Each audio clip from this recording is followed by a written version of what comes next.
Well, hello. I'll be taking a look at Dynamite's crack at trying to make a DuckTales comic with DuckTales number one.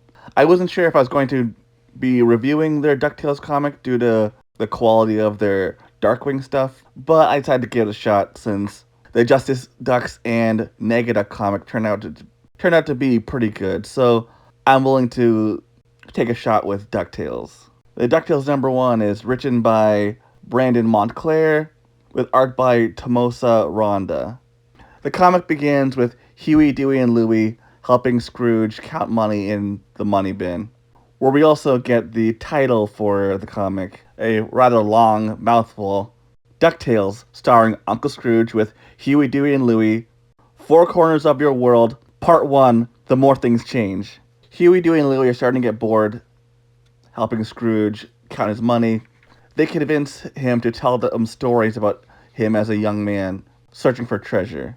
And as they leave the money bin, we see a rather nice shot where we get a 2-page spread of Duckburg, and you get to see all the different landmarks.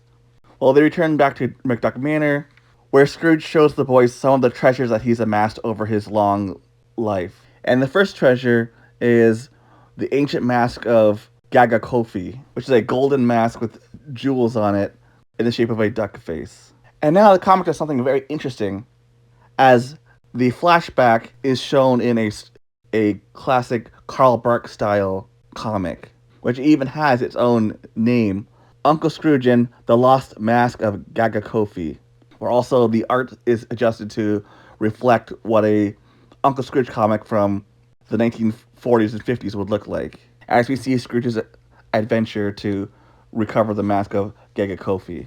And the boys like that story so much, they end up wanting more. And then he tells them about another adventure where he encountered pirates called Uncle Scrooge in Not What You Expect to See, as we see Scrooge outwit some pirates and also recover a chest. And then we get another story called Uncle Scrooge in A Penny for Your Thoughts, where he takes Huey, Dewey, and Louie to a wishing well, and they toss their money into a wishing well. Then Scrooge brings them to the library. We get a nice reference to the original DuckTales theme song, with them walking down the stairs. Scrooge gets an old map of Duckburg. We see a massive map of Duckburg, setting up that we're going to be going on a series of adventures finding treasure all over Duckburg, as well as also hinting at the various characters that we will see along the way. And now for my thoughts.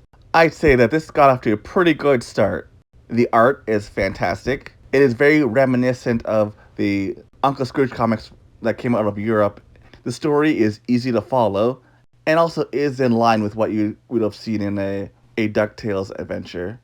This first part is setting the stage for the adventures to come. But what I like the most are the little 2-page mini comics in the flashbacks that are done in the style of the 1950s and 60s comics. That was a really, really nice touch that I really appreciated. So far, the humor has been fairly subdued. It'll be interesting to see what they do with the more comedic characters when they introduce them later on down the line. Yeah, this was a fairly entertaining comic to read. The artist has a style that they're going with, copy of the original cartoon show, but also isn't drastically different either. It's a nice in-between. Probably one of the main criticisms is Uncle Scrooge doesn't really use a lot of his Uncle Scrooge isms that if you watch the show you would recognize immediately. I guess time will tell if we see more of that in future issues or if it's more generic dialogue. But the main thing is that they got the characterizations. I'd say this got off to a much better start than their Darkwing comic. Time will tell if they're able to keep up the momentum, but so far, this is a good start. I am looking forward to the future. Till next time, see ya.